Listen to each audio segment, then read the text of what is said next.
পুরো মধ্যপ্রাচ্য জুড়ে বাজছে তৃতীয় বিশ্বযুদ্ধের দামামা। আর এরই মধ্যেই আমাদের হাতে এসে পৌঁছেছে গুরুত্বপূর্ণ আন্তর্জাতিক সংবাদ। শুরুতেই জানিয়ে দিব এই সংবাদগুলোর শিরোনাম, এরপরেই থাকবে বিস্তারিত। গাজা ও ইসরায়েল যুদ্ধ নিয়ে লেবাননে প্রতিরোধ যোদ্ধাদের মধ্যে বিভাজন।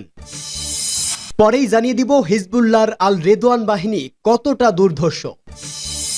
জানাবো পরমাণু বোমা বানিয়ে ফেলেছে ইরান, চালিয়েছে ভূগর্ভস্থ পরীক্ষা। এরপরেই থাকবে এবার ইসরায়েলে হামলা চালালো ইরাকের ইসলামিক রেজিস্ট্যান্স।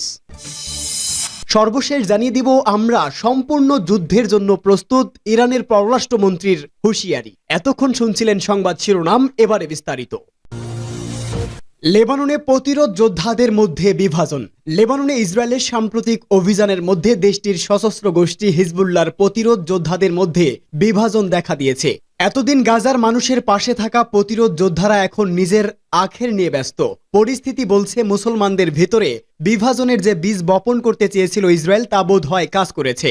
লেবাননে ইসরায়েলি হামলা ও স্থল অভিযান শুরুর পর তীব্র প্রতিরোধের মুখে পড়ে ইসরায়েলি বাহিনী, কিন্তু যোদ্ধাদের একটি পক্ষ ইসরায়েলের সঙ্গে সমঝোতা করতে চায়। এরই মধ্যে দেশটির পার্লামেন্টের স্পিকার নাবি বেরি যুদ্ধবিরতির যে প্রস্তাব দিয়েছেন তাতে সমর্থন করেছেন প্রতিরোধ যোদ্ধাদের উপপ্রধান নাইম কাশেম। তবে এবারই প্রথমবার গাজায় যুদ্ধবিরতি নিয়ে কথা বললেন তিনি। অপরদিকে তারাই সংগঠনের অনেকে যুদ্ধবিরতি মানতে নারাজ। গাজায় 1 বছর আগে ইসরায়েলি আগ্রাসন শুরুর পর বৈরুতের সঙ্গে তেল আবিবের থেমে থেমে সংঘাত শুরু হয়। মঙ্গলবার টেলিভিশনে দেওয়া 30 মিনিটের ভাষণে ইসরায়েলের সঙ্গে যুদ্ধবিরতির ব্যাপারে নিজের সম্মতির কথা জানান কাশেম। তার ভাষায় যুদ্ধবিরতি প্রস্তাবে উভয় পক্ষ রাজি হলে এ নিয়ে পরে বিস্তারিত আলোচনা করা যাবে। আর শত্রুরা যদি যুদ্ধ করতে চায় তাহলে সিদ্ধান্ত যুদ্ধক্ষেত্রেই হবে। গাজাকে বাদ দিয়ে নিজেদের কথা চিন্তা করা প্রতিরোধ যোদ্ধাদের নীতির পরিবর্তন কিনা তা নিয়েই এখন উঠেছে প্রশ্ন।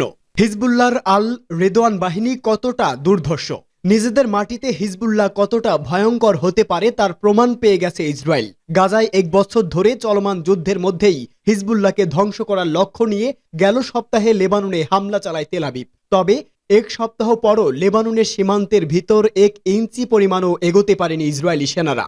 উল্টো হিজবুল্লাহর প্রবল আক্রমণের মুখে জেরবার হয়ে গেছে বাহিনীটি। কোণঠাসা এই পরিস্থিতিতেই লেবানন ইসরায়েল সীমান্তে আল রিদওয়ান বাহিনীকে মোতায়েনের ঘোষণা দিল হিজবুল্লাহ। অত্যাধুনিক সব ধরনের যুদ্ধাস্ত্র আর কমান্ডো মিশনে অদ্বিতীয় বাহিনীটি বিশ্বের সবচেয়ে ভয়ঙ্কর যোদ্ধাদেরও হার মানাতে সক্ষম।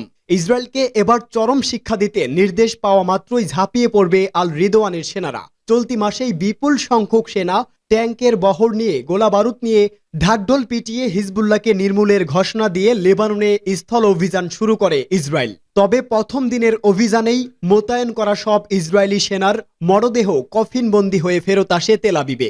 বাকিরা ফেরত এসেছে অ্যাম্বুলেন্সে করে আশঙ্কাজনক অবস্থায়। একের পর এক ব্যাটালিয়নের এমন দুর্ভাগ্যজনক পরিস্থিতিতে ইসরায়েলি সেনাদের মনোবল যখন ভেঙে পড়েছে, তখনই সীমান্তে আল রিদওয়ান বাহিনীকে মোতায়েনের ঘোষণা দিল হিজবুল্লাহ। যে বাহিনীর নামকেই জমের মতো ভয় পায় দখলদার বাহিনী, ইসরায়েলি বাহিনী ভালোভাবেই জানে হিজবুল্লাহর এই বাহিনীটির মুখোমুখি হলে জীবিত ফেরার কোনো আশা নেই। হিজবুল্লাহর বিশেষায়িত আল রিদওয়ান ইউনিটের সেনারা যুদ্ধে নিজেদের পারদর্শিতা ও দক্ষতার জন্য বিখ্যাত। শত্রুদের আঘাত শুধু ঠেকানোই নয়, বরং এই বাহিনীর যোদ্ধাদের আক্রমণও নির্ভুল। কৌশল ও আক্রমণে অব্যর্থ বাহিনীটির মূল কাজই হলো ইসরায়েলের অভ্যন্তরে অনুপ্রবেশ করে কমান্ডো অভিযান চালানো। শত্রুর ঘরে দ্রুত প্রবেশ করে চূড়ান্ত আঘাত এনে আবারও নিজ অবস্থানে ফিরতে পারে তারা। পার্বত্য ভূমিতে শব্দের মতোই দ্রুত বেগে চলাফেরা করতে পারে পারদর্শী এসব যোদ্ধা।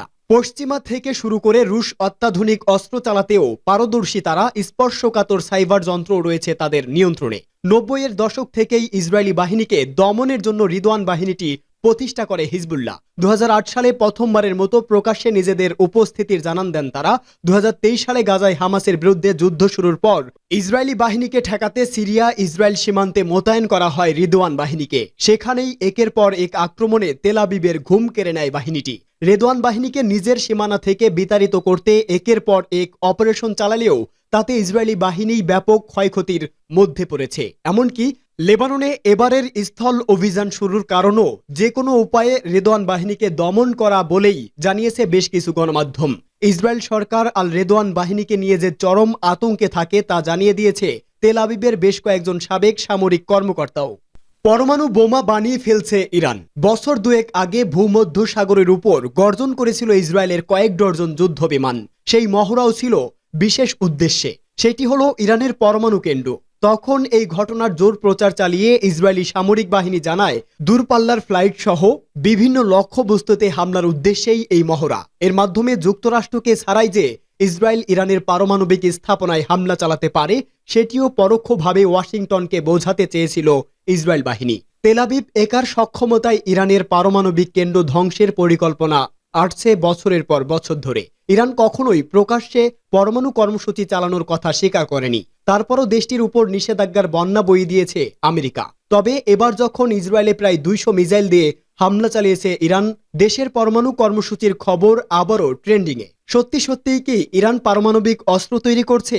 এর উত্তর খুঁজতে খুঁজতে মাথা খারাপ হচ্ছে পশ্চিমাদের। কারণ ইসরায়েল পাল্টা আঘাত হিসাবে ইরানের পরমাণু স্থাপনা, তেলের প্লান্ট সহ গুরুত্বপূর্ণ সব স্থাপনার কথাই বলেছে বারবার। ওয়াশিংটন বলছে কোনোভাবেই যাতে ইরানের পরমাণু কেন্দ্র এবং তেল স্থাপনাকে লক্ষ্যবস্তু না করে ইসরায়েল। নিউ ইয়র্ক টাইমস বলেছে 22 বছর ধরে এই সুযোগের অপেক্ষায় ছিল ইসরায়েল। ভবিষ্যতে এমন সুযোগ নাও আসতে পারে। সেই আশঙ্কায় জোরে সোরেই ইরানের পরমাণু স্থাপনায় আক্রমণের সুযোগ খুঁজছে তেল আবিব। প্রয়োজনে যুক্তরাষ্ট্রকে সাথে নিয়ে নয়, একাই ইরানের পরমাণু স্থাপনাতে হামলা চালানোর জন্য মরিয়া বেনিয়ামিন নেতানিয়াহু। কিন্তু এই ঘটনার পর বিপদের গন্ধ পাচ্ছে ওয়াশিংটন।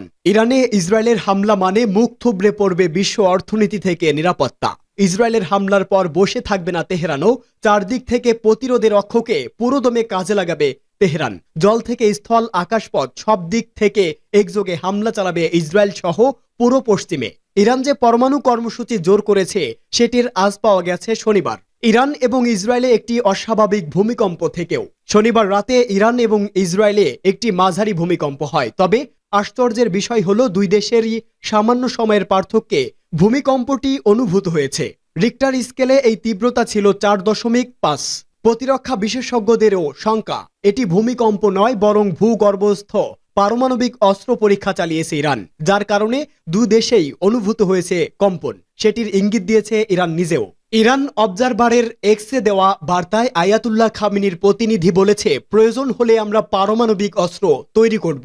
ইসলামের দৃষ্টিতে পারমাণবিক অস্ত্র তৈরি এবং ব্যবহার জায়েজ রয়েছে, কিন্তু মুসলিম এবং ইরানি জনগণের সাহায্যে প্রয়োজনে সেই উদ্যোগও আমরা নেব। ইরানের সুপরিচিত নাতাঞ্জ এবং ফোর্দো পরমাণু কেন্দ্র, যেগুলোর কার্যক্রম পরিচালিত হয় অত্যন্ত গোপনীয়তার সাথে। এক প্রতিবেদনে পশ্চিমা গণমাধ্যম ওয়াশিংটন পোস্ট বলেছে, বর্তমানে ইরানের হাতে যে পরিমাণ সমৃদ্ধ ইউরেনিয়াম রয়েছে, তা দিয়ে কয়েকদিন বা কয়েক সপ্তাহের মধ্যে অন্তত 3টি পরমাণু বোমা তৈরি করতে পারবে তেহরান। এই হাতিয়ার তৈরি করতে হলে ইউরেনিয়ামের বিশুদ্ধকরণ প্রতিক্রিয়া জানতে হয়, যার অনেকটাই নাকি আয়ত্ত করে ফেলেছে পারস্য উপসাগরের প্রতিরক্ষা গবেষকরা। যদিও ইরানের পরমাণু কর্মসূচি নাগাল পায়নি মোসাদও। দেশের বিভিন্ন স্থানে ছড়িয়ে ছিটে পরমাণু স্থাপনা। এমনকি ইসরায়েলি বাহিনীর হামলা থেকে বাঁচতে ভূগর্ভস্থ বাংকারেও গবেষণা চালায় তেহরান। ফলে আকাশপথে বোমা হামলা বা ক্ষেপণাস্ত্র হামলা চালিয়ে সেগুলো ধ্বংস করা ইসরায়েলের পক্ষে খুবই কঠিন। এবার ইসরায়েলে হামলা চালালো ইরাকের ইসলামিক রেজিস্ট্যান্স। ইরাকের সশস্ত্র সংগঠন দ্য ইসলামিক রেজিস্ট্যান্স ইসরায়েল ও অধিকৃত গোলান মালভূমিতে ড্রোন হামলা চালানোর দাবি জানিয়েছে। তবে ইসরায়েলি সামরিক বাহিনী তাৎক্ষণিকভাবে এ বিষয়ে কোনো মন্তব্য করেনি। গতকাল বুধবার এ তথ্য জানিয়েছে কাতার ভিত্তিক সংবাদ মাধ্যম আল জাজিরা। গণমাধ্যমটির প্রতিবেদনে বলা হয়, ইসরায়েলের উত্তরাঞ্চলে গুরুত্বপূর্ণ সামরিক স্থাপনা ও অধিকৃত গোলান মালভূমিতে 3 দফা ড্রোন হামলা চালানোর দাবি জানিয়েছে ইরাকি সংগঠনটি। এর আগে ইরান সমর্থিত ওই আধা সামরিক বাহিনী জানায়, তারা দক্ষিণে লেবাননের গুরুত্বপূর্ণ লক্ষ্যবস্তুর বিরুদ্ধে হামলা চালিয়েছে। তবে ইসরায়েলি সামরিক বাহিনীর পূর্ব দিক থেকে আসা ড্রোন প্রতিহত করার দাবি জানায় তারা। সাম্প্রতিক সপ্তাহগুলোতে ইরাকের এই সশস্ত্র গোষ্ঠীটি ইসরায়েলের বিরুদ্ধে হামলার মাত্রা বাড়িয়ে দিয়েছে। বিশ্লেষকদের মতে, গাজায় হামলার তীব্রতা বাড়ানো ও লেবাননে আগ্রাসনের সম্প্রসারণের কারণেই বাড়ছে ইরাকি হামলা। গাজার যুদ্ধ শুরুর পর ইসলামিক রেজিস্ট্যান্স ইরাক ও সিরিয়ায় মোতায়েন মার্কিন বাহিনীর বিরুদ্ধেও রকেট ও ড্রোন হামলা চালিয়েছে এই সংগঠনটি।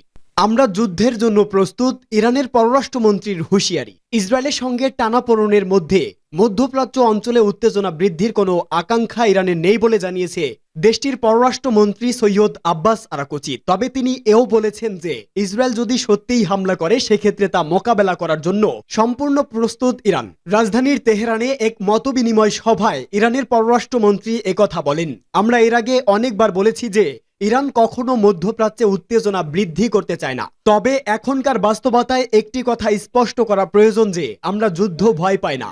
এই সংক্রান্ত যাবতীয় প্রস্তুতি আমাদের আছে, যে কোনো পরিস্থিতি মোকাবেলার জন্য আমাদের সেনা সদস্যরা প্রস্তুত। তবে আব্বাস আরাকচি ইসরায়েলের সঙ্গে আগ বাড়িয়ে যুদ্ধে না জড়ানোর পক্ষে বলেও জানিয়েছে ইরান। এক কর্মকর্তা দেশটির সংবাদ মাধ্যম তাসনিম নিউজ এজেন্সিকে জানিয়েছে ইসরায়েলে হামলা সংক্রান্ত অন্তত 10টি পরিকল্পনা প্রস্তুত রেখেছে আইআরজিসি।